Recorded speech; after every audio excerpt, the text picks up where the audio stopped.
Well, hello there. This is Louis, aka Louis the Frenchie Monette from Schmoes of the North Entertainment, and you're listening to the Frenchie Talks About.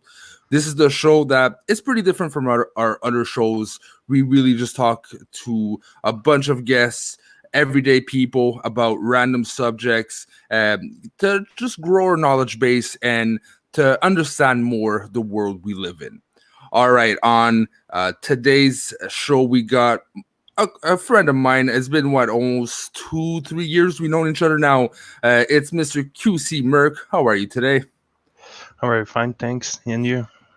I'm pretty good. I've definitely wanted to have you on the show because, I've said multiple times, you have a very unique perspective.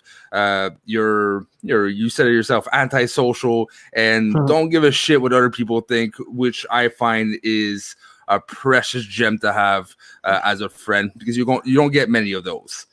Well, you don't get many friends when you are like that. True, true. That being said, we are going to talk about something that I hold dear to my heart because it's always been a subject of great discussion. Is Quebec. What it is to be a real pronunciation is Québécois, for those who are interested. But what it is to be in Quebec, especially be a French language province in a Canadian English-based country. We have very different things that most people wouldn't think about, and the culture, the way living is very, very different from a lot of the provinces. And okay, so let's start with it. So QC, my first question to you is: in your understanding, in your perception, how could you explain what Quebec is, or what being a Quebecois is? Well, I think it's like being any kind of person, really. But the challenge that the Quebec people faces here is the language at first. The first thing is the language, because we are in an English country, that recognizes that Quebec is a mainly French province, but that's Mhm. not really the case when you know that almost 50% of the population speaks mainly English, and that comes a lot from immigration too. Since Mhm. immigrants are not really forced to learn French, and I'm okay with that because I don't really care about French at all. I'm not a huge defender of the 101 law, which is the one that enforces the French language here. Mm. Um, Which is I a think the thing. main Yeah, which I is a think thing. it is a thing, and unfortunately, it is a thing that we waste a lot of money on. The old values here values the language a lot, and most kids will have that too. Most of them comes from family that can't speak English, and that's where you understand why they they tend to stick with French and have a kind of hate for the English people. It's not really hateful, but Well, sometime it's we could do better than that. yeah, but there's a whole history, right? For those who don't know, the French and English weren't always peaceful. In the colonial days, it was war, right? It was We're still not territories. peaceful, man. Yes, that's the come in later in the show. But for people who don't know our history, there is a really bloody history between the French and the English, and Quebec didn't lose but didn't win, and so did Canada, and it became a French province. But there's always been a lot of headbutting, a lot of trust issues, and to live in Quebec, I'm a Quebecois, right? My family name is French, Monette, and as you can attest to it, QC, I can't write in French for to save my life. Yeah, that's true. I identify myself a lot more as English, even though I have an accent. For those who are not used to this accent, but a lot of people here consider me English. So I've never been a part of any like the French or English. But one thing I've realized, there's a lot of French Nazis here, and I'm not talking about like users on the chat saying you spelled it wrong. No, it's like an actual bureau in our government that makes sure the letters of what's written in French are bigger times this percentage from what is written in English for businesses. It's at that point, which I never understood the point of it. Well, really, I mean, they go to more extent than that. Mm, They will force businesses to only display their company name in French, and all the main description will be in French. After that, when you go to menus or catalogs, the French will be bigger and the English will be smaller, just to emphasize the fact that here it's French mainly. But I mean, the bureau, like you say, that enforced the law 101. The main purpose of it is to not lose our culture, because in the past, as you do know, there was a lot of recommendation from the British to kind of integrate the French population and convert them to English and mm. to make them lose their culture. And it's a scar that we have for a long time now. And I think that the main purpose of the Bureau is just to make sure that we do not lose control over this.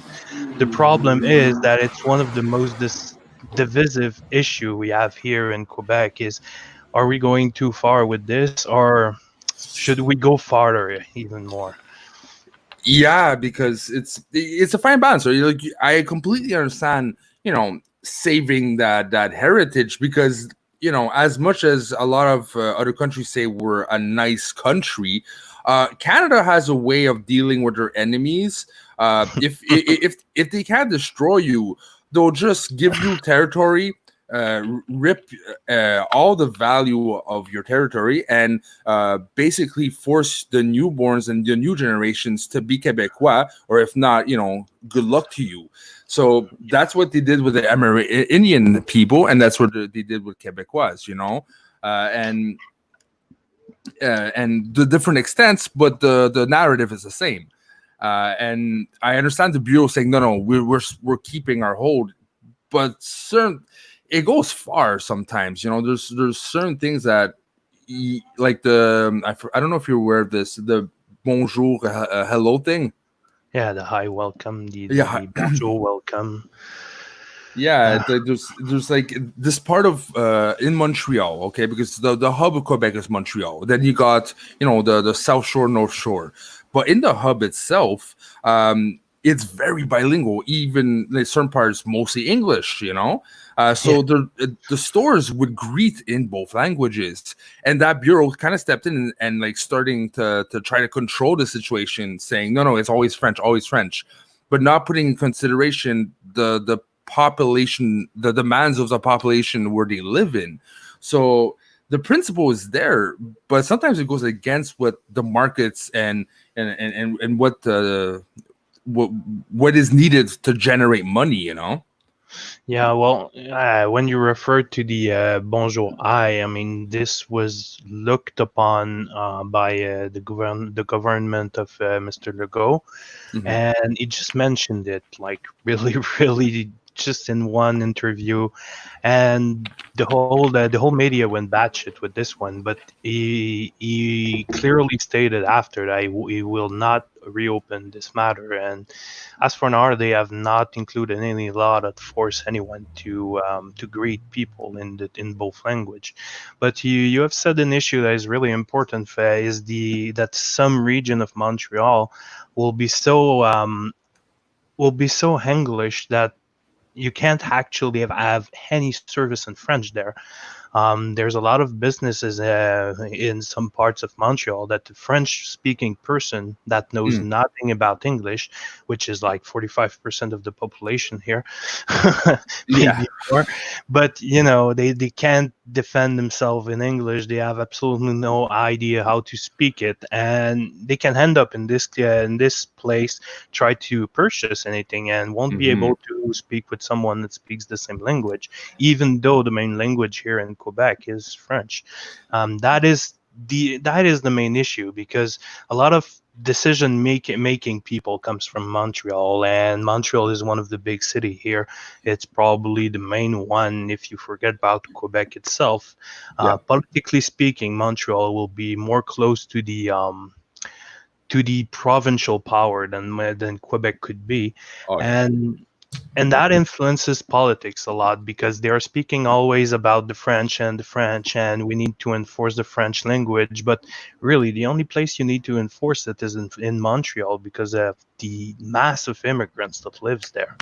One of the mistakes with immigration to let them adapt to the language is to take all of them and put them in Montreal.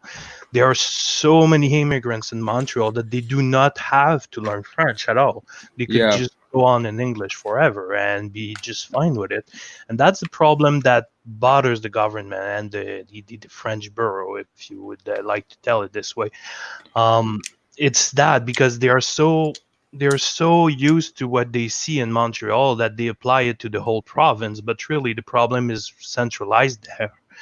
Yeah, but So yeah. how do like it's hard to separate, right? Because especially like you said it before, it's a very touchy subject. There's for those who are not aware, there is situations that people would get violent because the cashier was not talking the right language, be it English talking to French or French talking to an English. There's people who went full cuckoo, you know, and started throwing things, and more than just one incident. This like happens a couple times a year, you know. Yeah, So well, I used to work in a convenience store when me personally I love to speak in English and I always wanted to practice. So when I had the English speaking customer, I would just adapt to his language and speak in English.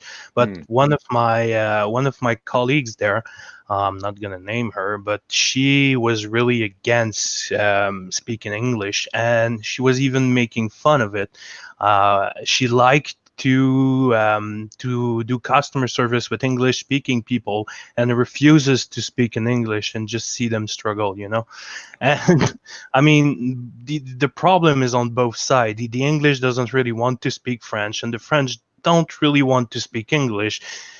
Who's in the who is wrong here is hard to say because, well, you are in a French territory where you're supposed to speak in French everywhere. You're supposed to be able to speak in French wherever you go, and nobody has the obligation to serve you in English. But the expectation of the English-speaking people are still there. And when those expectations are not met, yeah, sometimes it's resumed to aggressivity. And being a customer service representative for most of my life, yeah. except for the past 3 years, maybe, yeah, you hear a lot of those, and even just you can speak the language just fine, and still have a little bit of an accent and still get aggressivity, you Oh know. yeah, like on my side where I work, I touch like from Alberta to New Brunswick, and it's happened a couple times either to me or to one of my agents that when we were talking to people from Ontario, you know, and they would detect the French accent, they would literally say like stuff like, "I don't want to talk to this French frog who speaks English here," you know, and Yeah, like there's a difference between speaking English, not speaking English, and having an accent, but being able to communicate.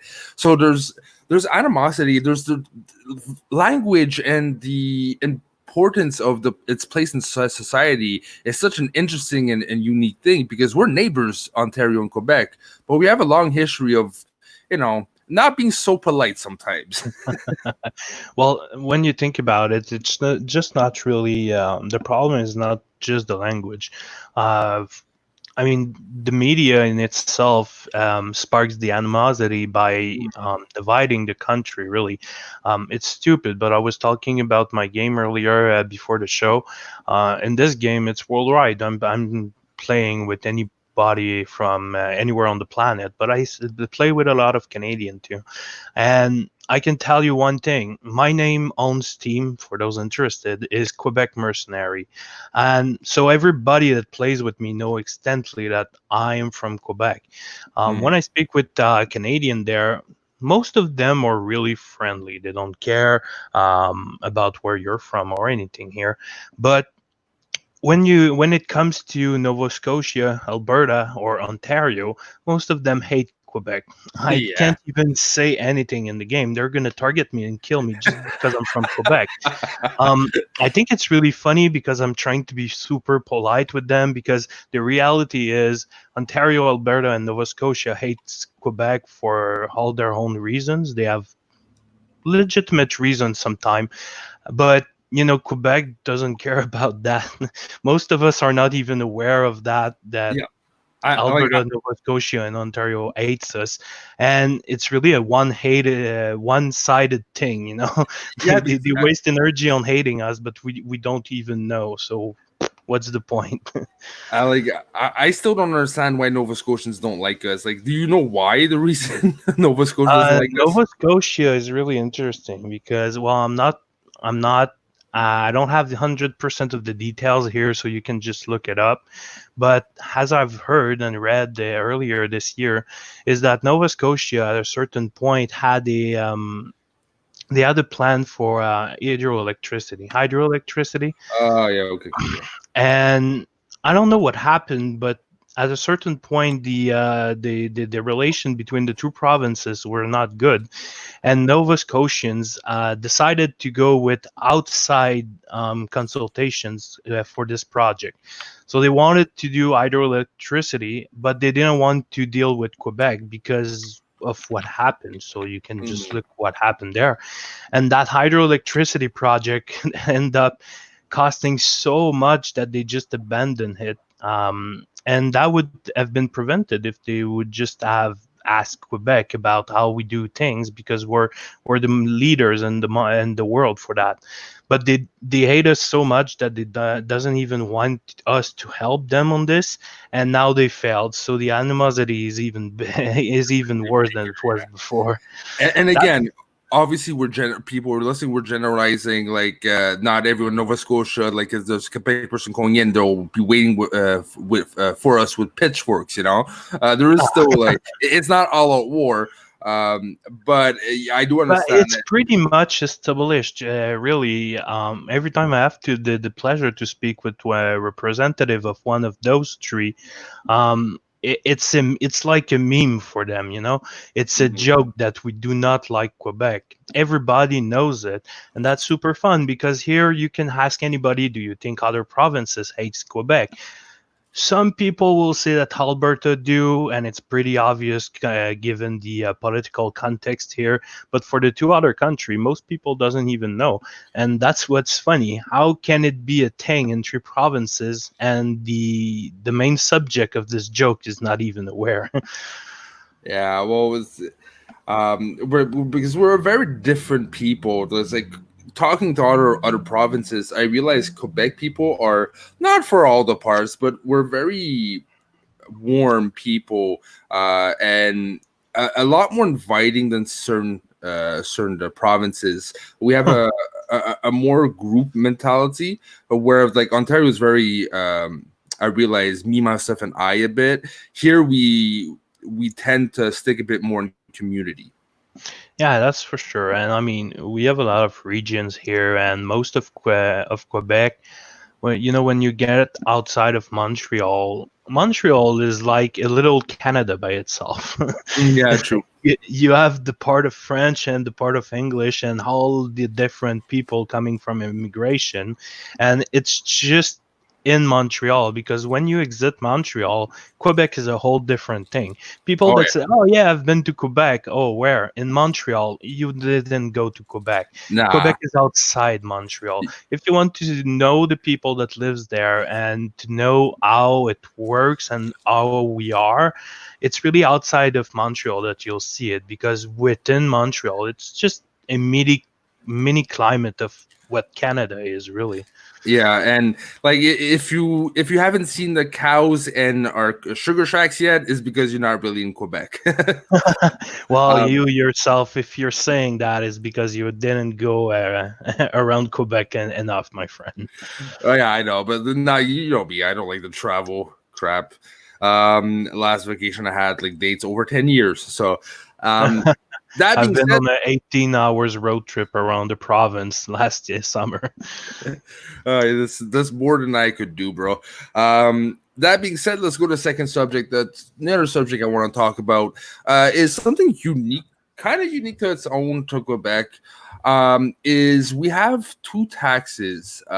We pay a provincial tax, but as a big middle finger to Quebec, the government also asks a provincial tax. A So federal one, yeah. yeah, a federal one. So basically, our cost of living, uh, not cost of living, but our taxes, they take a lot from our paychecks compared to other provinces. Sometimes you get a paycheck, you're like, yeah, I'm gonna get good money, then you realize how much you took, and then you just want to jump off a bridge, you know? Yeah, well, that's living in Canada for you, but yeah, even in Quebec, it's worse because of those two taxes. It's really funny because one of the reason why we have those two taxes is because we've been declared a nation. Quebec peoples are a nation within Canada. That has been decided and officialized, kind of like the Native Americans. They are their own nation, and Quebec peoples are their own nation. What happens with those two taxes too is that it's all a huge balance within Canada, and we have in French we call it the péréquation. The péréquation is a system where, depending on how the province performs and get taxes and a lot of things, it's a huge calcul for real. The federal is going to give back money to the provinces to make it some kind of balance, and that's another reason why Canadian doesn't like Quebec, is because we are the one that gets the biggest part of it, because we have a lot of value here. We are having a good businesses, and we have also, like we said before, hydroelectricity. We have our forest, we have our water, a lot of natural resources that gonna gives money to Canada itself, and that's why we have so much that comes back. And we pay more taxes, of course. That's another reason of it. If you take Alberta for an example, they do not pay a lot of they do not receive a lot of perequation, but yeah, they are the one that pay the less taxes here in Canada. So it's really interesting to understand the reason of those two taxes, because as a nation here, we're not a real part of Canada. And I know that most people here in Quebec that are not separatists will not understand this, but we didn't even sign the Canadian Constitution. We are not officially part of the Constitution, and even that was an act of treason that was done behind our back. I don't know if you're familiar with the Night of the Long Knives here in Canada. No. No. Well, By the way, just to give context, because he did say a couple things interesting. What he means by separatists is because Quebec tried to separate themselves twice. Okay. So yeah, just to clear that out, go ahead. No problem. Yeah, and we tried that twice, and Failed. even we were so close that it was by under 2%. I don't remember the difference, but we were really, really close.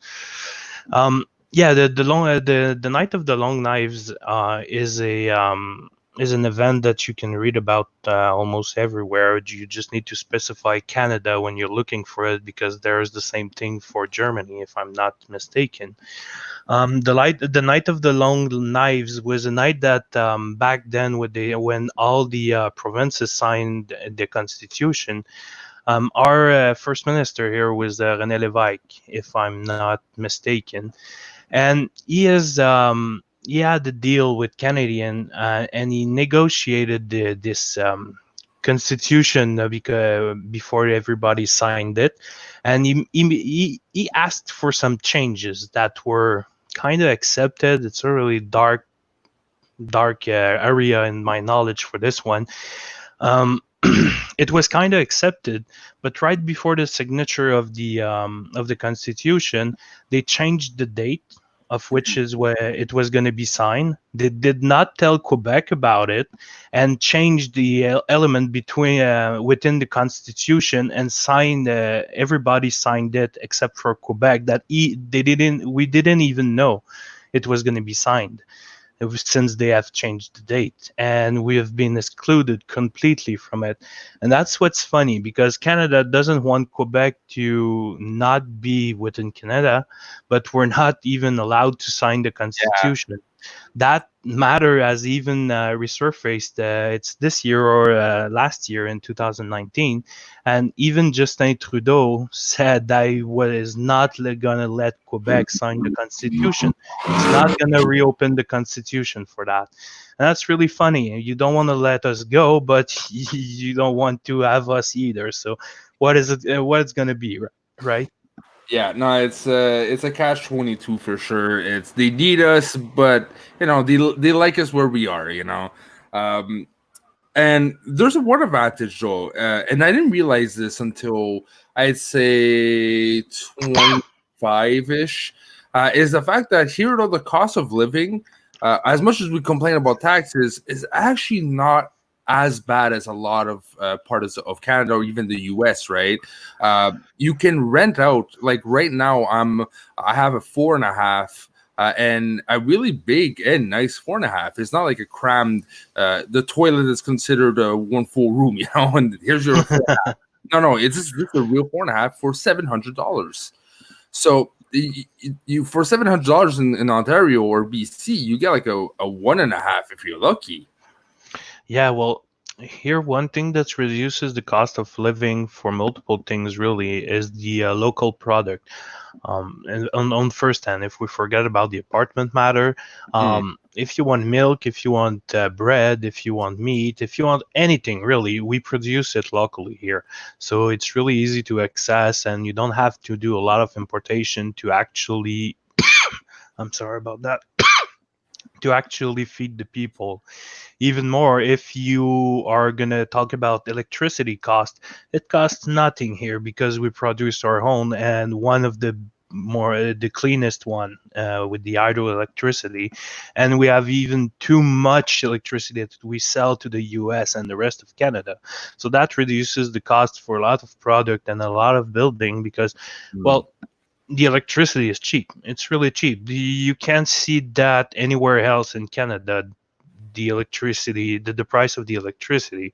So that's a big part of it, really. Yeah, it's you see, these are things I didn't really think about before, but true. Like for some places, they don't have their own electricity. They don't have their, except for in Alberta, you got all the steak you want. It's ridiculous. But there's a lot of places, even in the world, that they have to get everything from exterior, and they specialize in one or two things. But here we got a lot of things going on, and we got a big history too when it comes to business, because l'Abbé James, is one of the original Quebecois stores, and we're not talking about stores, like companies. Companies back in the day, it wasn't you get off your raft, and then there's a man. There's a man with a L'Abbé's little store waiting for you at the beach. These are traders trading with Indian people and trading with other companies, which there was a lot of war between each other, but we've dived into a lot of things early on, and it kind of formed Quebec as one of the richest. Yeah, that's for sure. Well, I mean, we're diversified. That's for sure. We have a lot of expertise around different. I mean, I'm lacking the vocabulary here, but competence field, you can learn about anything here. And in a lot of subjects, we are leaders. We are really good at what we're doing, and we're really good at everything we try to do. Even here, the AI is one of the big subjects at the moment here in Quebec. The AI industry is a leading one in the world for here in Quebec, and that's really saying something since it's a new technology. Well, not that new, but it's really beginning to take form right now to something more than a basic AI of a computer. And that says a lot, because if we are already pretty strong in this subject, it means that we adapt really fast compared to other countries that will continue to try to do always the same thing. Here we're trying always different thing, and when a company closes, the person that closed it will try to do something else instead of reopening the same business. Hmm. That's really interesting. You don't see that a lot around the world. No, well, again, generalizing, there are for sure, but yes, it's we're adaptive people because else in Alberta and Quebec gets like the most radical +30 to -30 Celsius in like one day, Yeah. almost. We are a nation of adapting people because you go out with your Bermudas and then realize I need a long coat in a matter of a day. It kind of forms who the population is, talking about forming the population and the identity of the population in Quebec. Another subject that's very interesting to talk about is La Loi 101. Yeah. For those who don't know what the La Loi 101, QC, could you just give them a little history of what that is? Well, I mean, the law 101, we talked about it earlier in the podcast, but it's the law 101 will try to enforce the French language as Oh, much no, as sorry. possible. Sorry, it's not 101 then. What's the. I can't edit this out, so bear You're with me. talking about 31, the one for the religious symbols, right? Yes, so yes, me and numbers. 31 it is.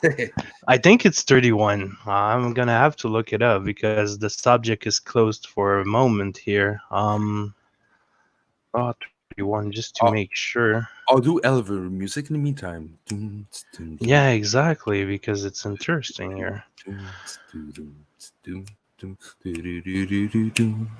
I dun. don't even, it's not even 31. I'll have to look it up. Okay, the laws of no religion in anything. That's Or what I'll some call may it. call it Nazi law. Yeah, but you see, I'm against and for it at this all at the same time. But I'm not the best at explaining it. But I know you have a knack of explaining these kind of details. So go ahead, QC, explain what that law specifically is. Looking up the number. It's Bill 21. Ah, okay, good. So it's an act respecting the last city of the state. So in French, loi sur la laïcité de l'État. Um, it's really a question of the religious symbol because here in Quebec we have a huge history with religion. It goes back to Maurice Duplessis, which was a religious first minister that we had here, um, and he was abusing his power within the church too. That's the moment where the church and the government was really close to one another, Hmm. and with the churches, Duplessis tried to control the population a lot, and he's been our first minister for I don't even know how long. It was a pretty long time, and we called it in French "la grande noirceur," which would be the great darkness. It says a lot about the Yeah. situation back then. Um, since we have a huge history with religion, when Maurice Duplessis was not the Quebec premier anymore, um, slowly but surely religion disappeared in Quebec. A lot of people are still religious, and most of them will be Christian. The other more religious people will be the immigrants. They have their own culture, their own religion. Most of them are also within the believe in Jesus category. Um, a different flavor of it in any case. Um, most of the Quebec people now, I would say 30 years and younger, maybe 40 years and younger, it began.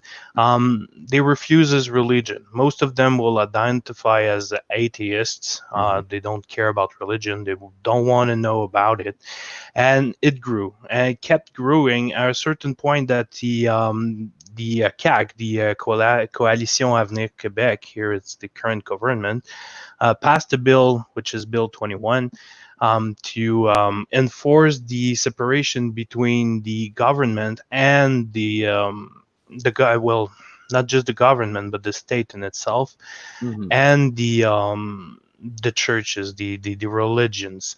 And by that law, what it says directly is you cannot show your religion when you're in a position of authority or within a position of the state. If you're a teacher, if you're a someone at Service Canada or Service Quebec, whatever, you cannot show any religious symbols. Here in Quebec, it was not so bad. I mean, oh no, I cannot wear my cross anymore. What am I gonna do? Most of us are not wearing one. Even the religious people are not necessarily gonna wear one. So it's not a big issue for people that are Quebec born and of Quebec descendants. But But if I can interject, one part yeah, is really interesting. It's maybe not on like the crosses as jewelry, but there was instances in like Palais de Justice that they actually had to take down the cross that's yeah, in the Justice Palace. So anything to do with law um, and legal stuff, and the government itself had to just get rid of anything to do with Catholic, and it's been there since the beginning, right? So government wise, it got stripped. But then there was repercussions on the people living in Quebec, right, that are not Catholic. So can you talk about that? yes. Well, what happened is, like I have mentioned a couple times now, we have a lot of immigration here, and a lot of immigrants that will have their own culture, and we're talking about, of course, the Arabic people most of the time. The big subject was the hijab. I think that's how they tell it, but the Hijab. hijab and all of the related kind of things. I'm not familiar with all the name, but there's full or partial ones. I don't remember exactly. Mm, Those people are really, really attached to their religion. It's not. It's another world. It's really not like Quebec is yeah. by itself. The Quebec people don't care about religion. They don't want in school anybody representing a religion. They have banned religion courses at school. You can't even have it anymore here, Mm. and does not satisfy the immigrants. And I'm okay with it. I mean, personally, I love the Bill 21. I think it's a wonderful thing that we did here in Quebec. But for the immigrants, it's really harsh. I mean, it's Yeah. even kind of Nazi law for them because they have to remove the hijab now, which is completely against their culture and completely against the religion in itself. And for us, But, it's no big deal. I'm not gonna show you my cross. It's all right. I don't care. But for them, it's important to do so, yeah, which really started the social crisis we had. and what happens is because you said yourself, right? Quebec is its own nation, but we live in Canada. It's all about multicultural, and you Hmm. are who you are, and you display what you believe in because you're in Canada and you're allowed, right? And you have to tolerate. The only condition is you have to tolerate other people doing it because you won't be the Yes. only religion. There'll be a podge of mixed religions, and since Quebec is its own nation, it likes its own way, right? Be it with their language or their perception of religion is yes, everyone is allowed their religion, but we don't want any influence and signs of being under that religion. And what it kind of fails to take in consideration is things like the jihad, or what Hindu men wear for to wrap their hair and everything. It's not only religion, it's a sign of self.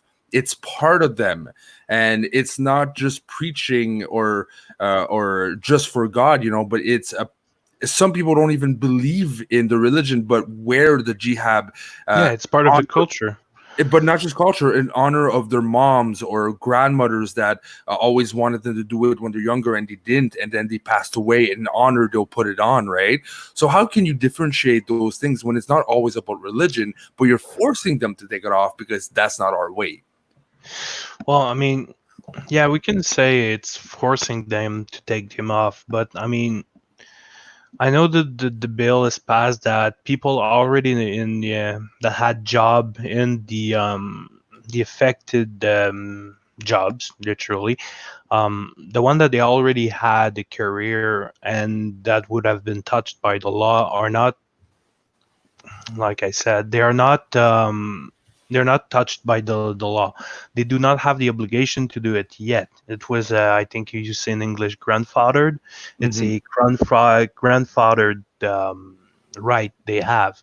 But for all the new people that are going to come in the system, they are not allowed to do it. So, I mean, it's going to be a choice to make, you know? It's either you wear your religious symbols or your cultural symbols that we do not want to see within the state careers, or you do not, or you don't have this kind of job. I mean, you're not forced to remove it all the time. It's just find a job that allows you to keep it. But It's that literally what it said. But again, that sucks. Like a lot of them came here to be free and to do like their own, like give their kids a chance to do their own passion, right? And we're kind of saying, hey, if you want to be a teacher or a government in politics, right? Yeah, you can't have anything that would you identify as. So hey, just change careers. Too bad for you. This is I I. I I accept it and I like the law for certain aspects, but that law, when it comes to personal identity, I think should be removed. I completely agree that there shouldn't be religion when it comes to higher functions and their influence when it comes to even pushing an agenda based off of your religious beliefs, right? Because that's l'époque noire. That's what happened with religion. But you can't start affecting what is personal to someone because that has nothing to do with the main reason why you started the whole bill. I understand where you're getting from, but coming from, I mean, but it's part of the culture here, you know. Yeah, yeah. We are not religious people. We do not have any attached to or tether, I would say, to religion. We don't care about it. And I mean, personally, I am an atheist, and I really don't believe in any kind of magical big guy with a beard in the sky, or any kind of god with multiple arms or whatnot. I don't care really about any of those.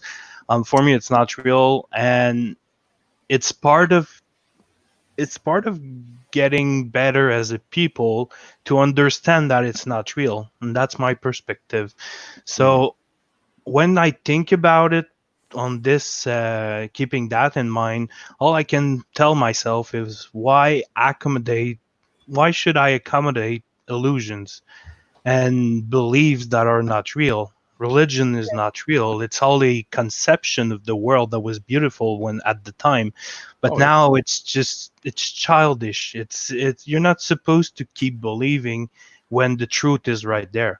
You have the truth and you have your beliefs. It's all right to be in the beliefs when you can't understand the truth, but when you can understand the truth, why keep the illusions going up, you know? Just And and for educate those yourself and you'll know that religions are not real. It's just something else completely. Keeping that in mind, why would we accept that within the government, within our institutions, or even at school? I don't want to personally have this example in front of the class of someone that does believe in any kind of religion. And yes, I know for some it's a cultural, or I would say, like you said, the personal aspect of themselves. It's not related to religion in themselves. mm, But I don't think it should prevent anyone from removing anything, you know. I mean, that is important to you, I understand. Do you absolutely have to wear it 24/7? I mm. think not. When you go to sleep, you're going to remove it or whatever. I understand it's not how it works for them, but it's how it works here. Yeah. And see, and for those who are religious, I'm like, this is weird, like hearing this because there's a lot of atheists, but uh, the Quebecois atheist is a unique thing on its own because we're so removed from religion. Even my dad and my grandparents had issues with religion. They were like the Yeah. first generations. So that being said, that's why I wanted you have on the on the show QCM, is because you really, I find, encapsulate how what a standard Quebecois would kind of think of religion.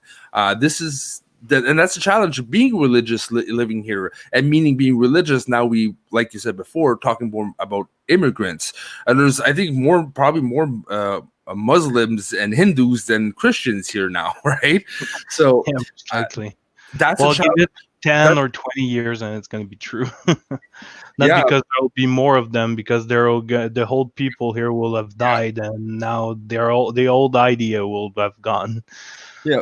So this is, you really encapsulate what most people here find. You know, we respect the religion, but we're gonna shape our country in a way that, you know, we so don't believe it that you know, you can live here, but you have to adapt. You know, we are a nation of people who adapt. Learn to our adapting skills with us. If not, get out of the province. That's how most people think. Not everyone. Again, generalizing here, but Hello?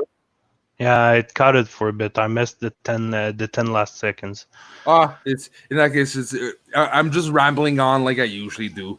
That case is a good timing to talk about our next subject.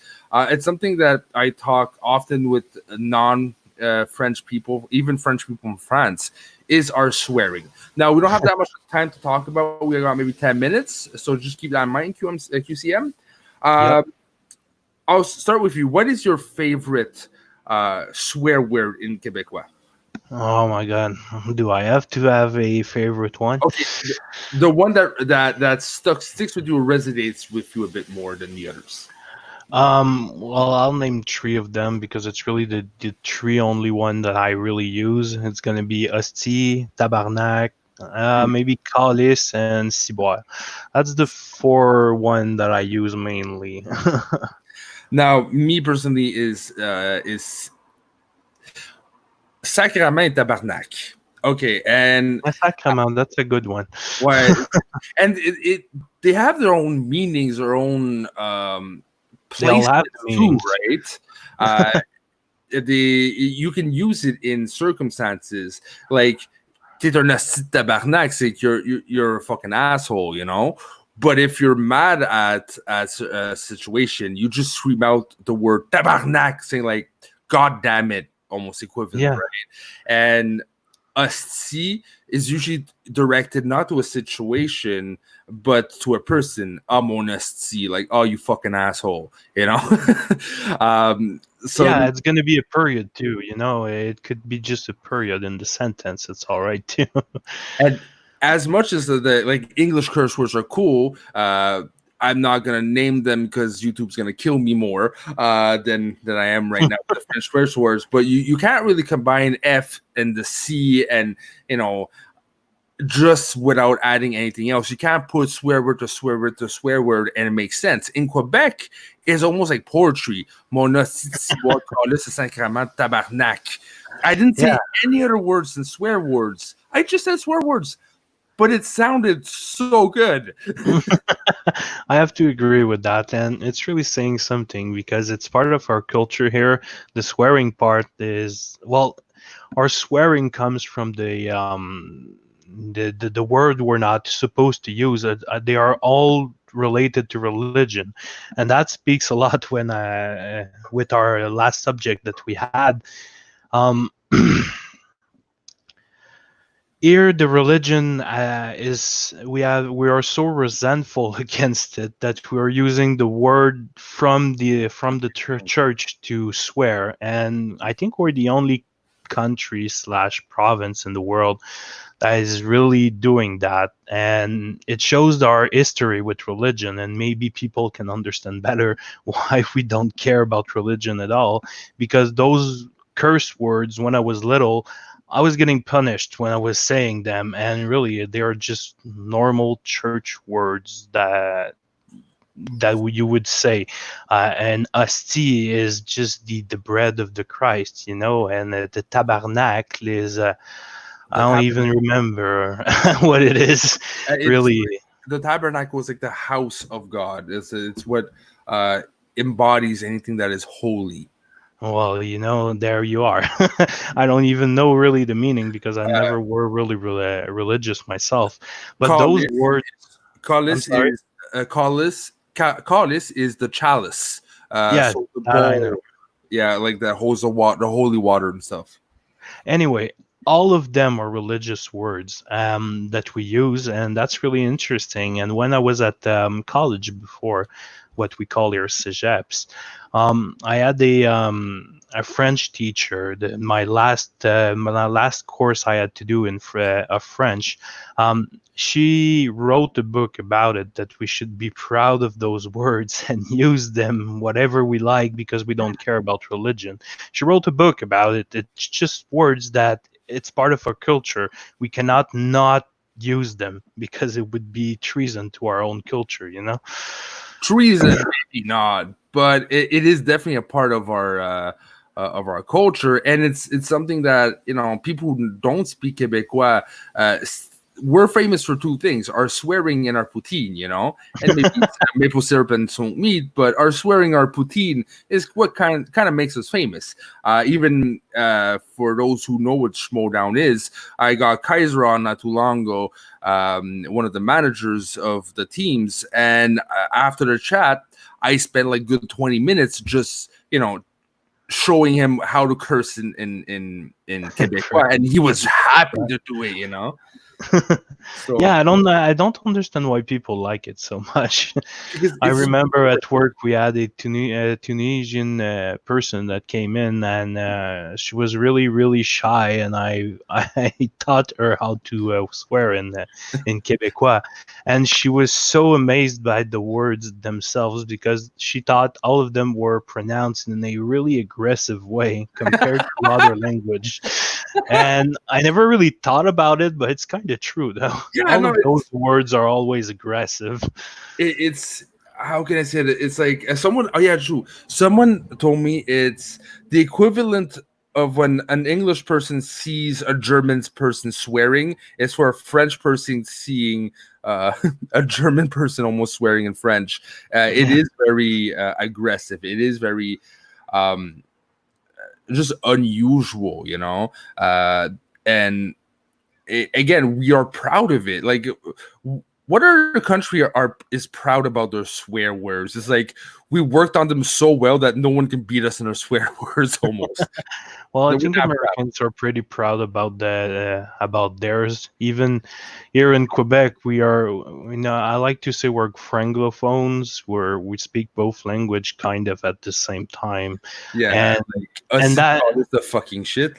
Yeah, exactly. And YouTube, please disregard this last 10 seconds. But Uh, here in Quebec, we use both Americans and Quebecois swears at the same time. It really says something with what about what we are, because that's what we are. We're Franglophones. We are exposed to both cultures almost equally, mm, and that is creating a new generation of Quebecois. It's really cool. I mean, personally, I like it. I really like it because people within this mini community, which is not so mini anymore, mm, don't care about how you write things. It's just important that it's comprehensive. But mm, for some other people, even within Canada, I have someone I was following on Facebook because he had a really interesting idea in the legal system. And he used to describe the Quebecois language by saying it's a dying tongue of a conquered people. And it says a lot. mm. It's not super respectful to say so, but it's kind of fucking true, though. Yeah, no, it's not the polite thing to say, but it's kind of Exactly what it reality. is. Reality is not polite sometimes. Yeah. And, well, I don't have much to say about swearing in itself, but it sure serves a lot of purpose here. We In that use it for anything. I mean, e- n- don't even think about which one you're going to use. It's going to fit the sentence. Even if you're trying to say a good thing or a bad thing, it's going to fit the sentence anyway. It may be a curse word, but you can use it in any situation and nobody will bat an eye. And in that case, if you don't have much to talk about swear words, I have one final question, a quick round one, let's say. Poutine, overrated or not? Definitely not overrated. Yeah. When we think about it, you can put anything in there and it's still gonna be fucking good. And there are so many recipes now.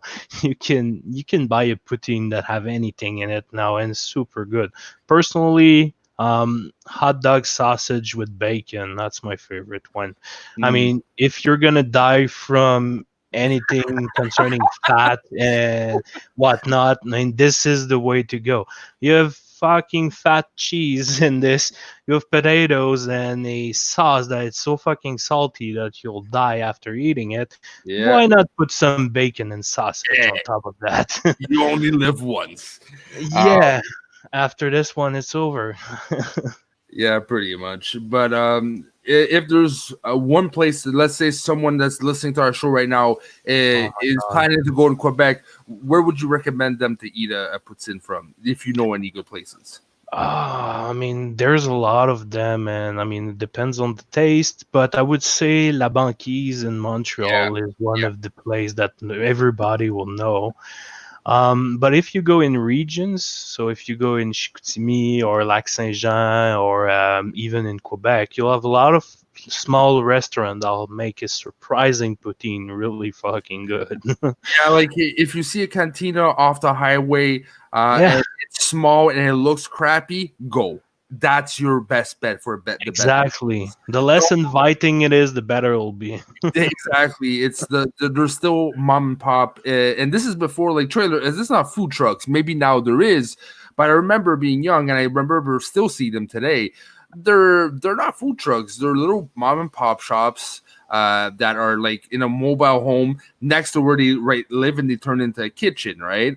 And it's really not inviting, but it's so much better than any poutine you're gonna get at La Belle Province. See, like La Belle Province is the Starbucks of poutine. There's one in every freaking corner. That in Tim Hortons, and I wouldn't say that. The Starbucks of poutines, La Belle Province, the I'm sorry. poutine is it's the basic one. Yeah, no, but I mean, but it's everywhere. Like there's always a type of Belle Province or Belle Quebec or those pre-established. If you want a good puts in, like you mentioned, I say La Banquise, and I say off the road somewhere is your best bet to have something that you probably won't have anywhere else. A good place, if you ever go by that, is when you leave Montreal and you're going for Drummondville, and you Mhm. have the cheese factory Le Maire, Mm. and they do the most amazing poutine because their cheese is Oh, so freaking good. So you have to stop there one day. yeah, I remember it melts in your mouth. It's not even cooked, like just the cheese curd. You put it, it just melts. So imagine with sauce on it. Oh, Oh, all it's right. awesome. So that pretty much closes out our show. Look, QCM, Mr. Merck, thank you very much to be on the show. As I predicted, it was a very fun and a very interesting conversation. So thank you very much. Oh, it's my pleasure, man. And to say if it was good or not, we're gonna have the people listening to it. They're the one that's gonna decide. Oh, for sure. And I know that you're not strong on social media and you like to be left alone, which is pretty much like me. Although, if you're a fan of the show and if you're not subscribed to Schmoes in the North on YouTube or Schmoes on North on our audio podcast on Anchor, what you doing? Don't miss out on any content. You heard our conversation today. You'll know you'll want to listen to more of everyday life talk, movies, schmodown. So press that subscribe button, press likes on the videos you're watching. That being said, you stay safe. Bye bye.